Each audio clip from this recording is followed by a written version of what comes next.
Okay, so today I wanted to talk about stablecoins and the Clarity Act that actually has been kind of stalled in Congress for the past month or so. Um, I'm not going to pretend like I was alive or understand most of what happened during the savings and loans crisis, but this to me kind of rings a lot of the same bells. So basically, in the savings and loans crisis, money market funds were allowed basically by regulators. Regulators allowed were not allowing banks to pay a ton in interest. And so money market funds came along and decide to just hold treasuries and pay out interest much higher than banks. And obviously this leads to bank deposits fleeing for money market funds because they're just going to pay you more money. And of course, banks respond how they always do by trying to find profit elsewhere and making questionable loans. And then those loans go sour and banks go bust and taxpayers have to bail them out. And I'm pretty sure that that led to, from what I can tell, about 160 billion in like taxpayer bailouts for the banks. Um, and it seems like Congress is kind of deciding whether or not they want to do the exact same thing right now with stablecoins. Okay, so basically, the bill in question is the Genius Act from July of 2025. And it says here that you're a payment stablecoin issuer, and this keyword issuer will be important soon, has to maintain on a one to one basis US dollars, basically, or US bonds and bills.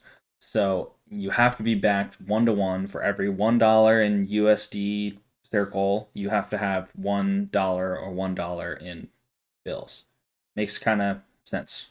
However, bankers and the crypto industry quickly realized that this doesn't apply to the intermediaries.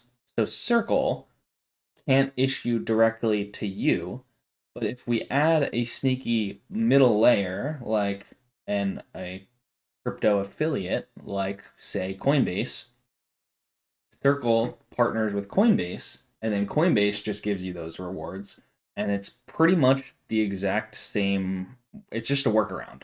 And this is a letter of from the American Bankers Association, so like a key banking lobby, and don't ask me how much they've spent on lobbying these past couple years. It's actually insane.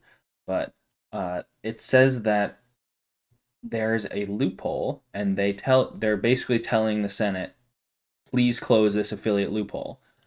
Um, and of course, Coinbase, in their response, says the exact opposite and says that we have to scope them in the very narrow-minded language in which the Genius Act was written. And if not, it will hurt innovation, misallocate supervision, and basically they're going to say that stablecoin and payment technology is just going to move away from the US dollar.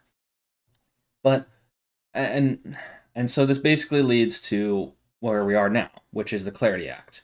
And this Clarity Act got stalled in Congress because of this one very specific portion of the bill.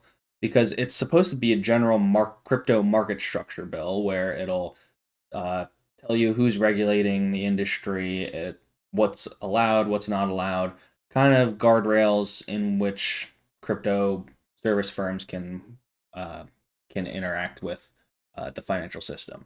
But the problem is that the Senate basically listened to this banking lobby and put in this a very small portion of the bill that a digital asset service provider.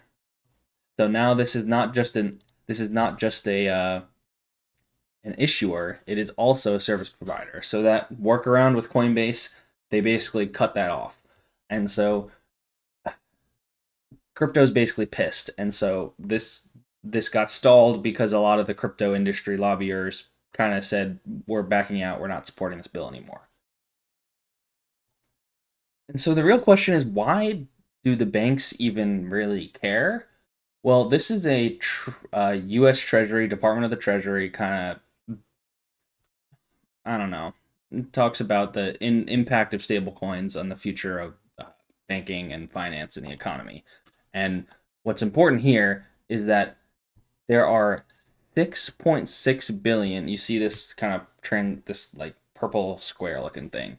These are deposits that they deem at risk to stablecoins. And so right now, the banking industry, and this 5.7 and zero point 0.9, that's trillions of dollars. So that's 6.6 trillion dollars that the US Treasury Department themselves think is at risk from fleeing banks, kind of like with that money market situation earlier, and into stablecoins. And they're terrified. And so what we find out also in this Treasury Department slides is that there's kind of another player here that is not, that it's kind of thumbing the scale, let's say. So this isn't really a fight between banks and crypto, even though it is. There's just there's a third party. And that party is, of course, always likes to rear his ugly head around no matter what, is the government. And so basically, we know that the government has a bajillion dollars in debt. Like, I think it's 38 trillion at this point. The deficit's 2 trillion. We're going to have to keep issuing treasury bills and treasury bonds in order to fund payments that we can't make with just the revenue we bring in. And so who is buying all of these stablecoin? Or, well, my brain already kind of gave it away. Stablecoins have become a huge buyer of government debt. Right now, I'm pretty sure that Tether is the 17th now largest stablecoin holder, or largest bond holder of government bonds in the globe. So they're like larger than the entire government of South Korea in terms of number of government bills in possession. So the government looks at these stablecoins and they're like googly eyed because this is a what we call a captive buyer. I mean, because of the Genius Bill, they have to buy government securities in order to then give that reward to their holders. So so the government kind of wants stablecoins to grow because then it's forced to buy government debt. And so basically it kind of works like this flow. Either the government gets your money or businesses get your money. And this is done like this is done through stable coins because you buy stable coins and then stable coins buy government debt, or you hold your money at banks and then banks go and lend that money to businesses. So one of the huge implications of stable coins kind of stealing more and more of the money is that banks can argue that this is money that won't be going to businesses in terms of lending because the less deposits they have, the less loans they can make. And so one of the kind of gives and takes of like this is the future of the financial system. Like they're expecting trillions of dollars to move away from banks and into stablecoins. I mean, this is going to have huge impacts on what interest rate costs are going to be for businesses and for governments. And I don't know, what irks me about the whole thing is that it feels like a cynic could look at it like banks are trying to force in this Clarity Act regulation to stop Coinbase from becoming competition. And Coinbase basically wants to skirt all of the regulations that come with being a bank, but they want to kind of become a bank anyway. They want to become your bank, and banks don't want them to do that. So It just seems like they're both kind of hiding their own self interest behind financial stability and innovation rhetoric. I mean, it's hard to say what, like, of course, part of that is true because if banks have less money, businesses have less money from lending, right?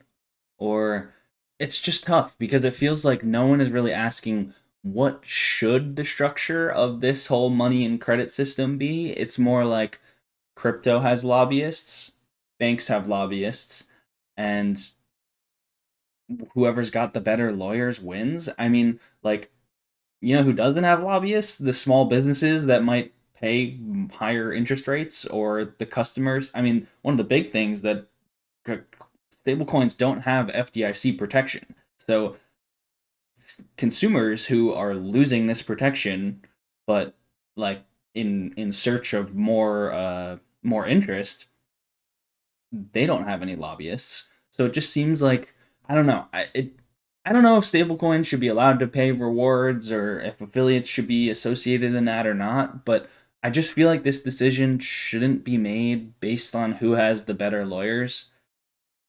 I don't know. We'll see what happens. I hope you guys have a good one.